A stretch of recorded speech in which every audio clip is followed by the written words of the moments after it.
At the table read, don't know if I've ever told this. There's a giant soundstage, empty. They set up a squarish horseshoe of tables for maybe 60 people to sit around for this one and only table read of this Aaron Sorkin script that had been a huge Broadway Few Good Men success.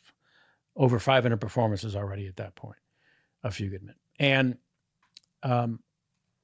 we had, I had met Tom briefly in Rob Reiner's office, but otherwise I didn't really know. Nope, that's it. So Rob Reiner stands up to address when everyone finally, and Jack's the last one to enter, of course. And the giant soundstage doors part, and he walks in, backlit silhouette, and crosses to it. And, then now you can hear a pin drop. The king has arrived. And so everyone's finally seated. Rob stands to address everyone, and he says, welcome. This is amazing. I'm so glad you could all make it. Actors, please keep in mind that you've got the job. This is not an audition performance. We just want to hear it out loud one time to celebrate the beginning of the production.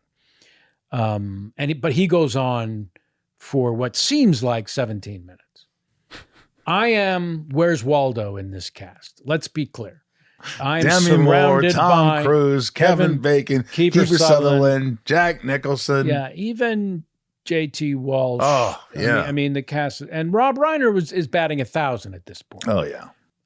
Spinal Tap. Of course. And was it Harry Mansali? Princess Bride he had done. I don't actually know the chronological order. I just know that he was big time. batting 1,000. Whether Misery or Stand By Me, any of those had come before, I don't remember. But he's 6'3" and big and meathead, and gives this passionate welcome speech, at the end of which me, the unknown, says loud enough for everyone to hear, and you are, yep, I took that swing. Because that either lands or it doesn't. It landed. And I just look over at Jack, and he's very happy. Yeah, he's very happy.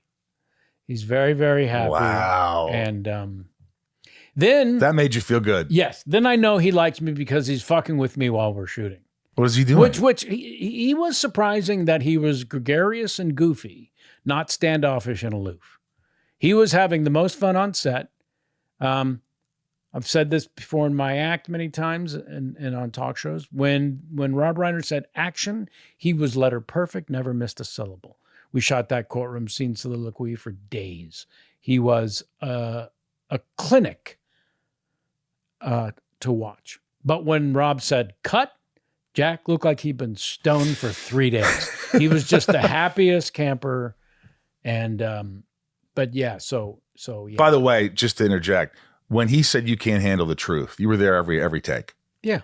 Obviously. But my question is, did you see different versions of You Can't Handle the Truth? Did he do a subtle one like, you can't handle the truth? And they're like, oh, a little bigger. Did you see how it evolved, or was it always big? We had the luxury of rehearsal.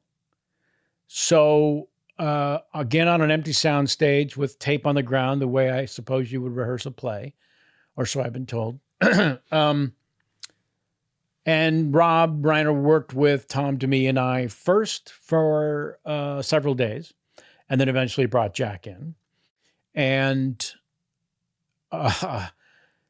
Rob, because he was an actor, when he articulates to an actor what he wants, he ends up kind of acting out the scene without really giving line readings per se, which for your listeners, that's when a director, in an actor's mind, the director's saying, no, don't do it like that. Do it like this. And they gave it a name, line readings, and it became a curse to an actor that a director can do. Never, ever, ever. I love it. Okay. But you're aware that actors yes, don't. Actors don't like it. I love to be directed too. But the line reading, and even when I started directing, I learned, I would just go up to an actor and say, give me like 11% more. And then let the actor figure out what the fuck that means. Yeah. writing and casting, I learned from Barry Levinson very early, is everything.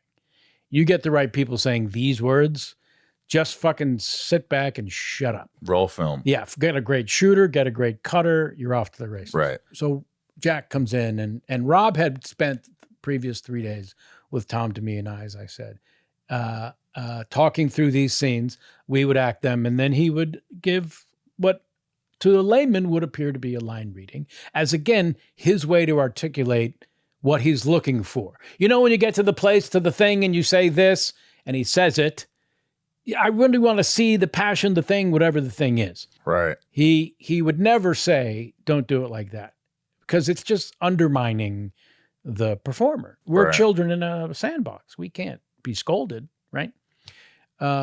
We'll curl up and die. So he knows that. So it's definitely not accusatory or any of those things. But we have 3 days to get used to this style of directing. Jack Nicholson comes in to answer your question, was it different every take? Jack sits down and through niceties and get to know yous and all that, Rob says, where do you want to start? And it's decided he's going to start with the soliloquy. And it's brilliantly written. And he does the soliloquy for the first time in front of anyone. I would like to say, if you had an overhead camera shooting from the rafters down onto we actors and our director, you would see Tom, Demi, and I in a straight line as Jack finishes and Rob begins to direct seconds before the line reading articulation. From the overhead camera, you would see Tom, Demi, and I take one step back because we know what's coming. We didn't, but that's what it felt like.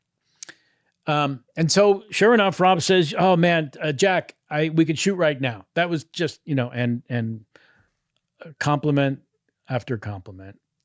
And then sure enough, he says, and then, when you get not a but, an and when you get to that spot where you're really coming in for the kill against Tom, and he starts, and next thing you know, he's saying the lines. And that's, of course, when Tom, Demi, and I take that one step back from the overhead camera angle. And Rob finishes, and Jack is still seated as if he were on the stand for all of this. And he just looks up at Rob and he says, yes, well, I guess I'm not there yet, am I? And now, that was Jack's way of saying, gotcha. But I'm not going to do it right now. No, I hear what you're saying. Yeah. Go sit down. I'm Jack Nicholson. You know what I mean? And oh so then my God, it's a great story. And then on the set, it wasn't finding it was fine tuning.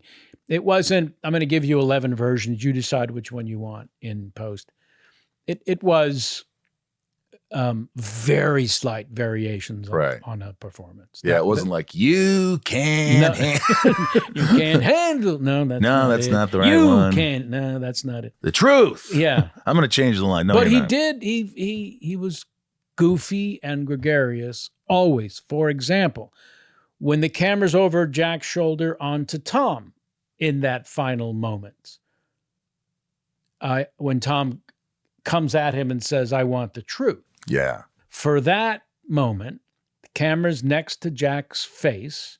Those of you not watching but listening, the camera's next to Jack's face, shooting from basically Jack's point of view, or POV, onto Tom. It's important to know that Jack's face is next to the camera, not on camera. Only Tom can see Jack's face. And his face is so close to the camera, so Tom has something to react to. And while Tom is doing his approach, very intense moment in the movie, a crescendo, if you will, Jack is doing this. Right next to the lens. Making faces. He's making a goofy-ass face. And what's Tom doing? Is he staying in character? He utterly stays in character. It might have intensified his focus. He finishes the take. It may be the take that's in the movie. It was so fucking great. But he finishes, Rob yells, cut, and Tom smacks Jack in the shoulder, and they laugh because it was an unbelievably unprofessional, hilarious thing for Jack to do. And they, it was the first take, So no one, or no, you know what? I'm not going to say it was the first take. It was the first time Jack did that in a take. So it was so out of left field that it was fucking hilarious. Wow. But that hilarity was not enjoyed, obviously, until Rob said cut, because Tom stayed in it. You know, there's that famous Mission Impossible broke his ankle. Yep. Tom stayed in it, right? Yep. I mean, that's true. That's who he is. That's truly ridiculous.